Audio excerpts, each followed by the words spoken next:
Good morning বলার আগে good নাইটের ব্যাপার স্যাপার দেখায়। এই যে দুটো পায়ে আমি কি লাগিয়েছিলাম বলো তো, এটা না ফুট প্যাচেস একটা জিনিস। এটা কৌশিক আমি বাড়ি ছিলাম না যখন এই সব অর্ডার করে বাড়িতে ভরিয়ে রেখে দিয়েছিল, আসার পরে আমার দু পায়ে ও লাগিয়ে দিল, আর ও এখন নিজেও দু পায়ে লাগিয়ে নিচ্ছে। এটাতে নাকি রক্তের মধ্যে যত দূষিত জিনিস আছে সব বের করে দেবে, একদম ডিটক্স ফুট প্যাচ।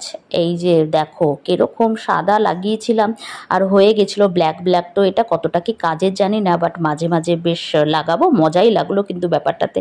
ঘুম থেকে সাত সকালে উঠে পড়েছি, কারণ কৌশিকের অফিস আছে। প্রথমে রচা ওর হাতে ধরিয়ে দিলাম, ও এখন রচা বিস্কিট আরাম করে খাক, আর আমি ছুটলাম এবার রান্নাঘরে, কারণ আমাকে টিফিন বানাতে হবে। টিফিন বলতে আজকে শুধু পরোটাটাই বানাবো, কারণ তরকারিটা কালকের রাতে সেটাই আমি ফ্রিজে রেখে দিয়েছিলাম, সকালবেলা আমি ওকে এটাই দিয়ে দেবো। এরকম মাঝে মাঝেই করি, কোনো অসুবিধা নেই। টাটকাই যে সবসময় খেতে হবে তার কোনো মানে নেই, এইভাবেই অভ্যস্ত আমি আর কৌশিক দুজনেই। আমরা ফ্রিজের খাবার খেয়ে কিন্তু বহাল তবিয়তে আছি। আর কি জিনিস দেবো বলো তো, প্রথমে এই যে আটার আমি দুটো পরোটা করে দিলাম, ভেবেছিলাম রুটি করে দেবো, তারপরে ভাবলাম যে থাক একটু পরোটাই করে দিই, কারণ কালকের ওকে আমি নিজের হাতে টিফিন বানিয়ে দিইনি, ও বলেছিল অফিসেই খেয়ে নেবে। তো আজকে যখন দিচ্ছে একটু সুন্দর করে পরোটাই দিই, কারণ কৌশিক লুচি পরোটা খেতে ভীষণ ভালোবাসে, রুটি একেবারেই ভালোবাসে না। মানে না মানে তো নাই, যদি কখনো খায় সেটা জবরদস্তি, আমি না বানালে তখন খায়। আর এই জিনিসটা আলু ফুলকপির এত ইয়াম্মি তরকারি হয়েছিল যে কৌশিক রাতে খেয়েই বলল যে ভীষণ ভালো হয়েছে তরকারিটা, খুব তারিফ করলো। কখনো করে না, আমাকে বলছে তুমি কোথায় খেয়েছিলে এরকম তরকারি? আমি বলছি কেন, আমার বাড়িতে খেয়েছিলাম, আমার বৌদির মাও ভীষণ ভালো এই তরকারিটা রান্না করতো।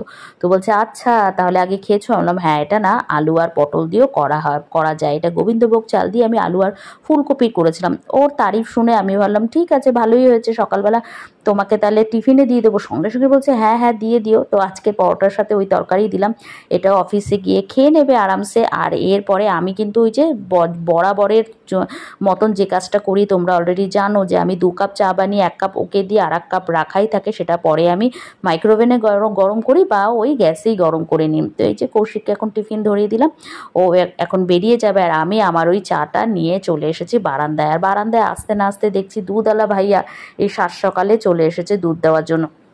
তো গায়ে আবার ওড়নাটা নিলাম, এই যে পাশের বাড়িতেও দুধ দেয়, কারণ ওই বাড়িতেও তো বেবি রয়েছে দুটো, যে ছোট বেবি বুট্টুর সাথে খেলে। আর এই যে কৌশিক বেরিয়ে যাচ্ছে। আজকেরও ভাইয়া না মাঝে মাঝে নিজের থেকে মোষের দুধ দিয়ে দেয়, কিন্তু আজকেরও গরুর দুধই দিয়েছে। তবে গরুর দুধের থেকে মোষের দুধ না, এখানে দাম বেশি। গরুর দুধ 60 টাকা, মোষের দুধ 80 টাকা, কিন্তু সেটা কখনো ভাইয়া ওরম হিসাব করে না। আর এত হিসাব আমিও রাখতে পারি না, কখন যে কোনটা ধরিয়ে দিয়ে যায়।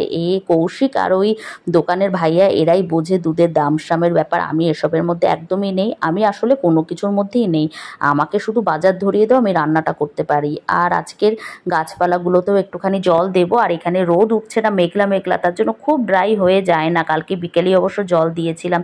আর পাশের বাড়ির না আন্টিও এত ভালো, যে আন্টির গাছ এখানে রেখেছে বলে একসাথে এই যে মেথি গাছটা আন্টির, সব একসাথেই জল দিয়ে দেয়। এবার আমি আরাম করে 1 কাপ চা খাবো টিভি দেখতে দেখতে।